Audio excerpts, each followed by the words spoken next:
ሰላም ጤና ይስጥልኝ። የዛሬው ቪዲዮአችን ለየት ያለ ቪዲዮ ነው። ብዙዎቻችሁ ፀጉራችሁ እየተመለጠ እየሳሳ ወይም ደግሞ እድገቱ ቆሞ ላስቸገራችሁ ሰዎች በቤታችሁ ውስጥ በሚገኙ ተፈጥሯዊ ነገሮች ብቻ ፀጉርን በአጭር ጊዜ ውስጥ የሚተኩና የሚያበዙ 10 ምርጥ የቤት ውስጥ መፍትሄዎችን ይዤላችሁ ቀርቤያለሁ። የሁሉንም መፍትሄዎች አዘገጃጀትና እንዲሁም ደግሞ አጠቃቀሙንም ደረጃ በደረጃ አሳያችኋለሁ። እነዚህ መፍትሄዎች ሳይንሳዊ መሰረት ያላቸውና በተግባር ተሞክረው ውጤት የተገኘባቸው ናቸው። ስለሆነም እስከ ቪዲዮ መጨረሻ ድረስ አብራችሁን ቆዩ። ቪዲዮን ከመጀመራችን በፊት ግን ለዚህ ቻናል አዲስ ከሆናችሁ ሰብስክራይብ በማድረግ ቤተሰብ እንድትሆኑና እንዲሁም ደግሞ የደወል ምልክቷን በመጫን በየቀኑ መለቃቸውን የጤናና የውበት መረጃዎችን በፍጥነት እንዲደርሷችሁ አድርጉ። አሁን በቀጥታ ወደ መፍትሄዎቹ እንለፍ። አንደኛ፣ ለፀጉር እድገትና ብዛት ጥሩ የሚባል የቤት ውስጥ መፍትሄ የአብሽ ማስክ ነው።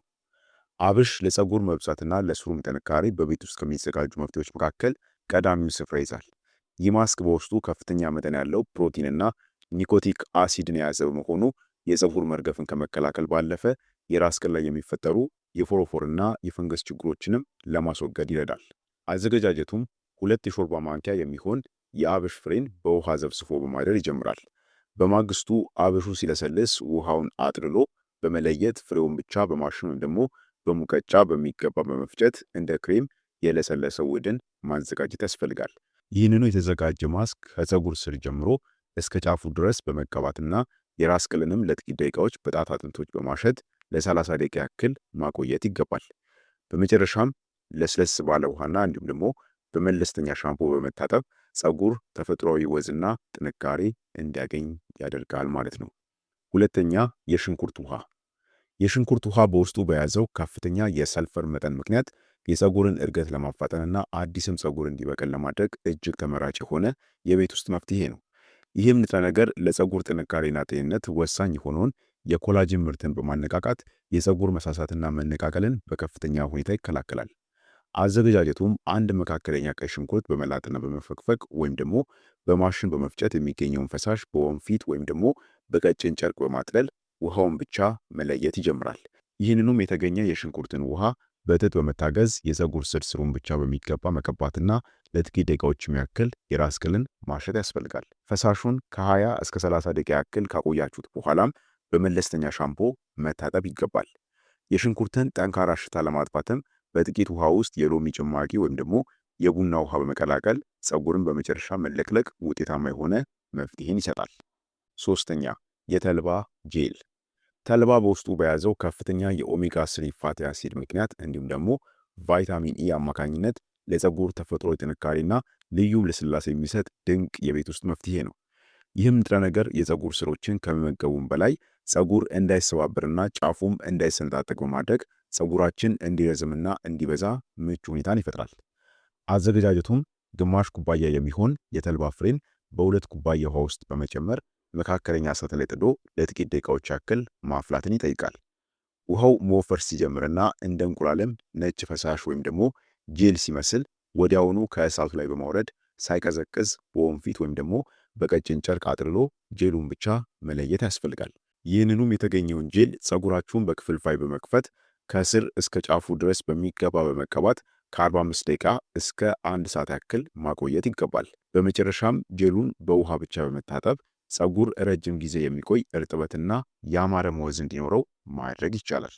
አራተኛ፣ የሮዝመሪ ውሃ።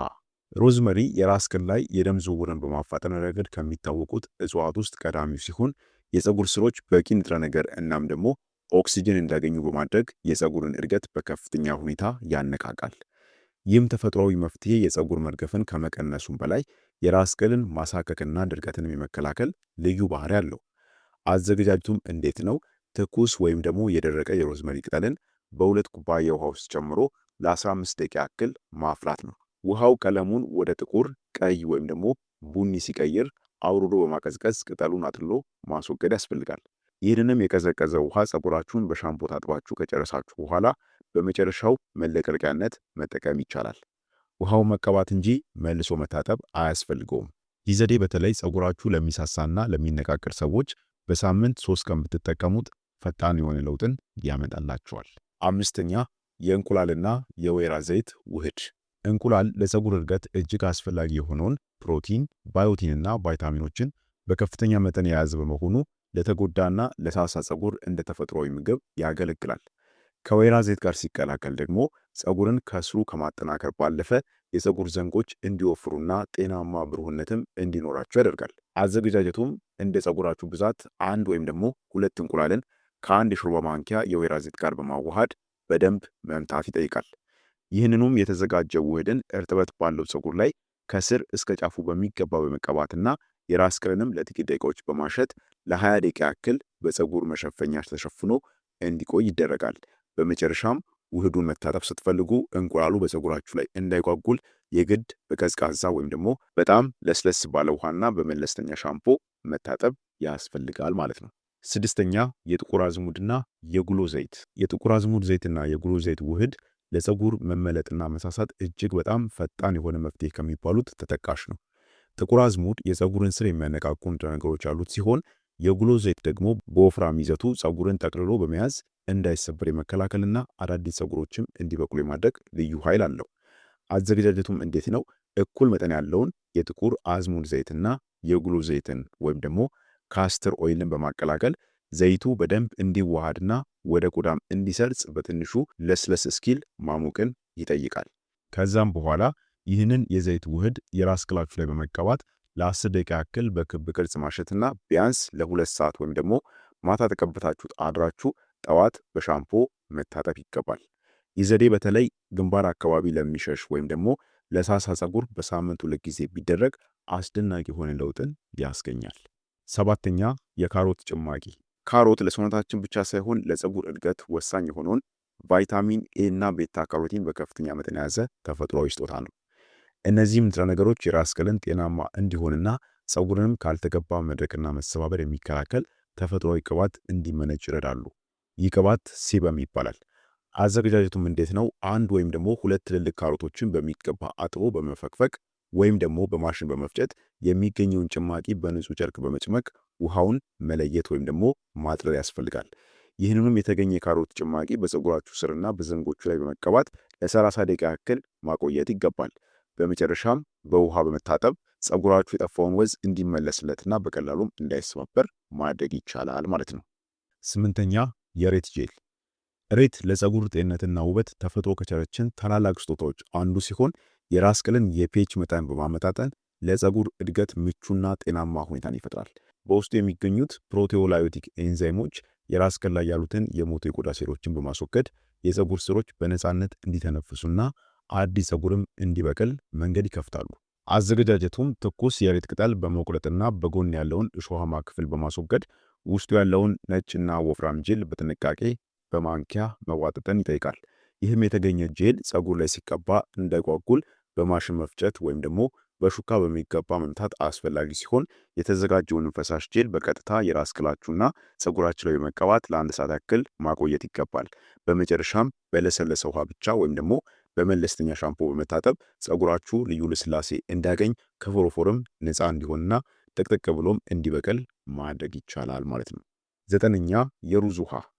የሩዝ ውሃ በውስጡ ኢኖንሲቶል የተባለ ካርቦሃይድሬት የያዘ ሲሆን ይህም ንጥረ ነገር ወደ ተጎዳ ፀጉር ውስጥ ዘልቆ በመግባት ከውስጥ የመጠገንና ፀጉርም ከታጠበ በኋላም ቢሆን ለረጅም ጊዜ ጥበቃ የማድረግ ልዩ ችሎታ አለው። በተጨማሪም በሩዝ ውሃ ውስጥ የሚገኙት አሚኖ አሲዶች የፀጉርን ስር በማጠናከር ፀጉር ለስላሳ እንዲሆንና ያማረ ወዝ እንዲኖረው ያደርጋሉ። አዘገጃጀቱም ግማሽ ኩባያ ጥሬ ሩዝን በሚገባ አጥቦ ንጹህ ዕቃ ውስጥ ማድረግና 2 ኩባያ ውሃ ጨምሮ ለ30 ደቂቃ ያክል ዘፍዝፎ ማቆየት ይጠይቃል። ሆኖም ይበልጥ ውጤታማ እንዲሆን የታጠበውን ሩዝ ከውሃ ጋር ለ24 ሰዓታት ያክል በክፍል ሙቀት ውስጥ ዘፍዝፎ ማቆየት ፈርመንት እንዲሆን ማድረግ በውስጡ ያለውን የንጥረ ነገር መጠን በከፍተኛ ሁኔታ ይጨምረዋል። አጠቃቀሙም ፀጉሩን በሻምፖ ታጥቦ ከጨረሱ በኋላ የተዘጋጀውን የሩዝ ውሃ በፀጉርና በራስ ቅል ላይ በማፍሰስ ለ10 ደቂቃ ያክል ማሸትና ውሃውም ፀጉር ላይ ለ20 ደቂቃ ያክል እንዲቆይ ካደረጋችሁ በኋላ በስተመጨረሻ በውሃ መለቅለቅ ያስፈልጋል። ይህን ዘዴ በሳምንት 1 ወይም ደግሞ 2 ጊዜ በመጠቀም የፀጉርን ጥንካሬ ማሳደግና መሰባበርንም መቀነስ ይቻላል። 10ኛውና የመጨረሻው ግሪንቲ ወይም ደግሞ የአረንጓዴ ሻይ ማስክ ነው። ግሪንቲ በውስጡ የያዘው ከፍተኛ የጸረ ኦክሲደንት ክምችት የፀጉር መርገፍን የሚቀንስ ሲሆን አዳዲስ ፀጉሮች በፍጥነት እንዲበቅሉም ያነቃቃል። አዘገጃጀቱም 1 ወይም 2 የሻይ ከረጢት ግሪን ቲን አፍልቶ በማቀዝቀዝና የተገኘውንም ውሃ ብቻ ወይም ደግሞ ከአንድ እንቁላል ጋር በመቀላቀል ፀጉር ላይ መቀባት ያስፈልጋል። ይህንን ውህድ የራስ ቅላችሁ ላይ ተቀብታችሁት ለ30 ደቂቃ ያክል ካቆያችሁት በኋላም በቀዝቃዛ ውሃ መታጠብ ፀጉራችሁ ጥቅጥቅ ብሎ እንዲበቅልና ጤናማም እንዲሆን ይረዳል። ስለዚህም እነዚህ 10 የቤት ውስጥ መፍትሄዎች የፀጉርን እድገትና ብዛት በአጭር ጊዜ ውስጥ ለመጨመር የሚረዱ በቤታችሁ ውስጥ ያለምንም ኬሚካል ማለት ነው መጠቀም የምትችሏቸው አስፈላጊ መፍትሄዎች ናቸው ማለት ነው። ስለሆነም ተመልካቾቼ ዛሬ ያየናቸው እነዚህ 10 የቤት ውስጥ መፍትሄዎች በትክክል ከተጠቀምንባቸው የፀጉራችንን ጤንነት የሚቀይሩ ታላላቅ ስጦታዎች ናቸው። ዋናው ቁልፍ ነገር ግን ትዕግስትና ወጥነት ነው። ተፈጥሯዊ መፍትሄዎች እንደ ኬሚካል በአንድ ቀን ለውጥ ባያሳዩም በቋሚነት ለ4 ሳምንታት ካደረጋችሁት ግን ውጤቱ አስተማማኝና ዘላቂ ነው። ከነዚህ ውስጥ ለእናንተ አመቺ የሆነው መርጣችሁ ዛሬውኑ እንድትጀምሩ እመክራችኋለሁ። ለዛሬ ያዘጋጀሁላችሁ መረጃ ይህን ይመስል ነበር። ቪዲዮ ጠቃሚ ሆኖ ካገኛችሁት ላይክ ማድረጋችሁ እንዳትረሱ፣ እንዲሁም ለወዳጅ ዘመዶቻችሁ ሼር በማድረግ እንዲጠቀሙ እርዷቸው። ለዛሬ በዚህ ብቃም። በቀጣይ በሌላ አስተማሪ የጤና ትምህርት የምንገናኝ ይሆናል። እስከዛው በጤና ቆዩልኝ። ቻው።